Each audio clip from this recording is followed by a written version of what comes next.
The story begins with Winston Smith, a low-ranking member of the party in Oceania. Oceania is a totalitarian state controlled by the omnipresent Big Brother. Winston feels suffocated by the party's constant surveillance and manipulation of truth. He secretly harbors rebellious thoughts and begins to question the party's doctrines.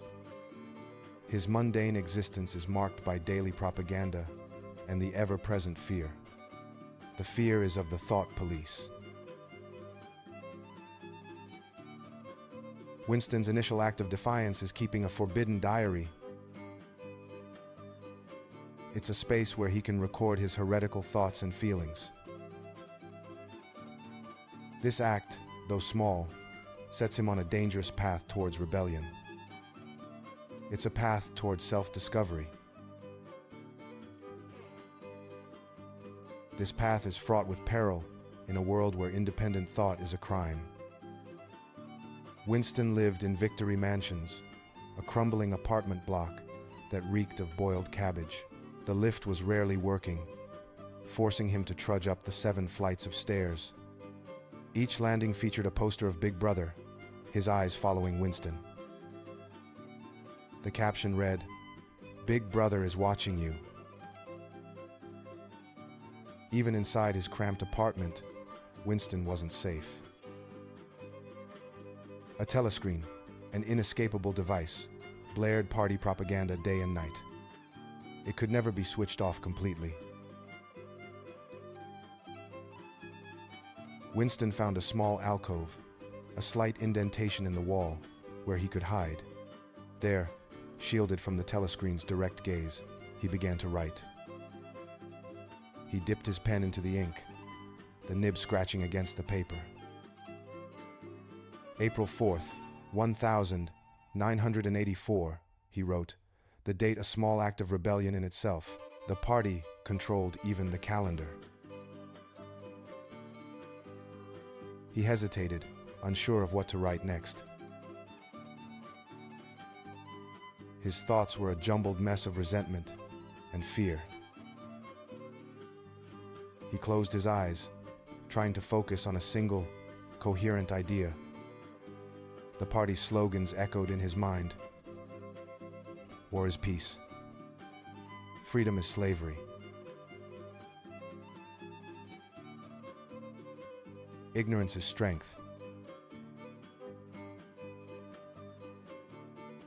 He hated them, hated the party, hated Big Brother. He opened his eyes and began to write again, the words pouring out of him. He described a film he had seen the previous day, a propaganda piece filled with violence. The audience, including himself, had been whipped into a frenzy of patriotic fervor, but Winston felt nothing but disgust. He wrote about the 2 minutes hate, a daily ritual where party members were forced to vent. They vented their rage against Emmanuel Goldstein, the enemy of the people. Winston found himself strangely drawn to Goldstein, a figure of rebellion. He wondered if he was the only one who felt this way. The act of writing was dangerous, he knew. If discovered, he would be arrested, tortured, and eventually vaporized. He would be erased from history, as if he had never existed. But he couldn't stop himself. The words flowed from his pen, a torrent of forbidden thoughts. He wrote about his childhood, his memories of a world before the party. A world where things were different, where people were free. These memories were hazy and fragmented, but they were precious to him. They were proof that the party's version of reality was a lie. He wrote about his hatred for Big Brother, a figure he both feared and despised. Big Brother was the embodiment of the party's power, the symbol of their oppression. Winston knew that his thoughts were dangerous, that they could lead to his destruction. But he couldn't suppress them any longer. He had to write, to record his heretical thoughts, to preserve his sanity. He paused, his hand cramping from the effort. He looked around the room, his eyes darting nervously. He imagined the thought police bursting through the door, their faces grim. He quickly closed the diary, hiding it in the alcove. He took a deep breath, trying to calm his racing heart. He knew that he was living on borrowed time. But for now, he had found a small measure of freedom in his act of defiance. He had dared to think for himself. Winston's act of keeping a diary had set him on a dangerous path. Now, his rebellion intensified as he encountered Julia. She too despised the party. They began a clandestine affair, finding solace in their shared defiance. Their relationship became a symbol of resistance against the party's control. Stolen moments in hidden rooms, whispers in crowded corridors, their love was an act of war. Each touch, each kiss, was a rebellion against the sterile, loveless world Big Brother had created. They sought out O'Brien, an inner party member. They believed him to be a member of the Brotherhood, a secret organization. This organization was dedicated to overthrowing the party. Winston and Julia, fueled by hope and naivete, trusted O'Brien. They met in his luxurious apartment, a stark contrast to their meager existence. O'Brien spoke of rebellion, of Goldstein's book, of a future free from Big Brother. He made them feel like they were part of something bigger, something important. But their hope was a fragile thing, built on a foundation of lies. Unbeknownst to them, O'Brien was a loyal servant of the party. He was a master of deception, tasked with identifying and crushing dissent. He lured them into a trap, a carefully constructed web of false promises. The inevitable moment arrived with a sudden knock on the door. The thought police stormed in, their faces grim, their movements precise. Winston and Julia were captured, their dreams of rebellion shattered. They were dragged away to the Ministry of Love, a place of darkness and despair. Here, they were subjected to brutal torture and re-education techniques. These techniques were designed to break their spirits and force them to conform. The party's ideology was the only truth. Sleep deprivation, beatings, psychological manipulation, they endured it all. O'Brien, their betrayer, was now their tormentor. He oversaw their suffering with cold detachment. He was determined to break them, to strip them of their individuality. He wanted to make them love Big Brother. Winston clung to the memory of Julia, of their love, as a source of strength. But even that was slowly being eroded by the party's relentless assault. Julia, too, was suffering, her spirit gradually being crushed. The party was determined to extinguish every spark of rebellion within them. Their love, their defiance, their very selves, all were targets for destruction. The Ministry of Love was a place where hope died and minds were remade. It was a place where the party reigned supreme and individuality was a crime. Winston and Julia were caught in its merciless grip, their fate hanging in the balance.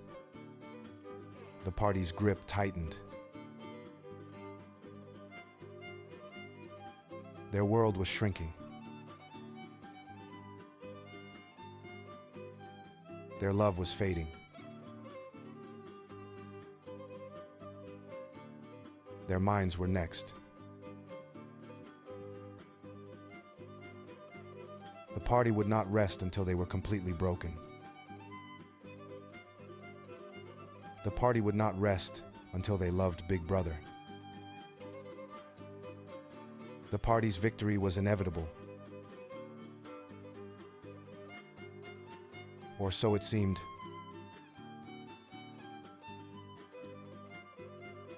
But even in the darkest of times, a flicker of hope can persist. Even in the face of unimaginable suffering, the human spirit can endure. Winston and Julia's story was far from over. Their true test was yet to come. The ministry of love awaited. The party was watching. Big Brother was always watching. Their love was a crime. Their thoughts were a crime. Their very existence was a crime. But they would not give up without a fight. They would resist the party until their last breath. They would love each other until the end. Or so they believed. Captured and broken, Winston is dragged to the ministry of love. Here, O'Brien, now his tormentor, begins the process of re-education. The room is sterile, cold, and filled with instruments of pain. O'Brien's voice, once seemingly sympathetic, is now a weapon. He explains that the party seeks not just obedience, but genuine love. The torture begins subtly, with questions designed to unravel Winston's sanity. O'Brien holds up 4 fingers and asks how many there are. Winston, knowing the answer is 4, insists on it, but the pain increases. He screams, relents, and says whatever O'Brien wants him to say. The process repeats, each time pushing Winston closer to the edge. Days blur into weeks, filled with beatings, starvation, and psychological manipulation. O'Brien shows Winston his reflection, a gaunt, decaying figure. "You are the last man," O'Brien sneers, "the last guardian of the human spirit." Winston's spirit, however, is already broken. The party's goal is to make him not just obey, but to believe. The final test comes in room 101, the most dreaded place in the ministry. O'Brien explains that room 101 contains each person's worst fear. For Winston, it is rats. A cage is brought in, containing 2 large, hungry rats. The cage is designed to fit over Winston's face, the rats free to devour him. Panic grips Winston, but he screams, tears streaming down his face. O'Brien calmly explains that the only way to avoid the rats is to transfer the punishment to someone else. "Do it to Julia. Do it to Julia, not me." The words are a torrent of desperation and utter betrayal. The cage is removed. Winston has broken. He has betrayed Julia, the only person he ever loved. Later, Winston is released back into society. He is a changed man, a shell of his former self. He spends his days at the Chestnut Tree Cafe, a haunt for disgraced party members. The telescreen broadcasts news of the party's victories. Winston no longer feels any resentment or anger. He sees Big Brother's face on the screen, and a feeling of love washes over him. It was like a monstrous weight had been removed from his shoulders. He loved Big Brother. Everything was all right. The struggle was finished. He had won the victory over himself. He loved Big Brother. A single tear rolls down his cheek as he stares blankly at the telescreen. His transformation is complete. The party has won.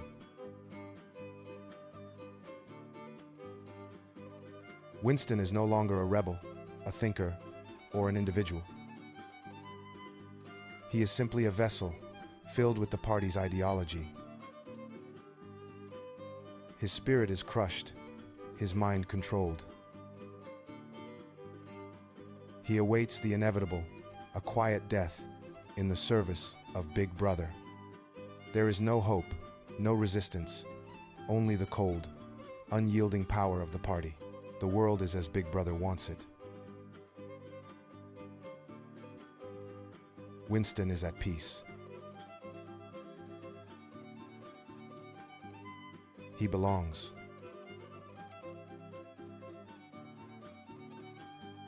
He is one with the party.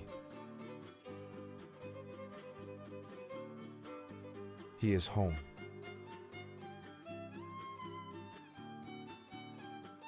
The screen flickers. Big Brother watches.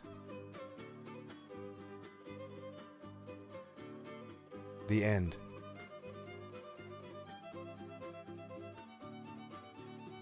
Or is it?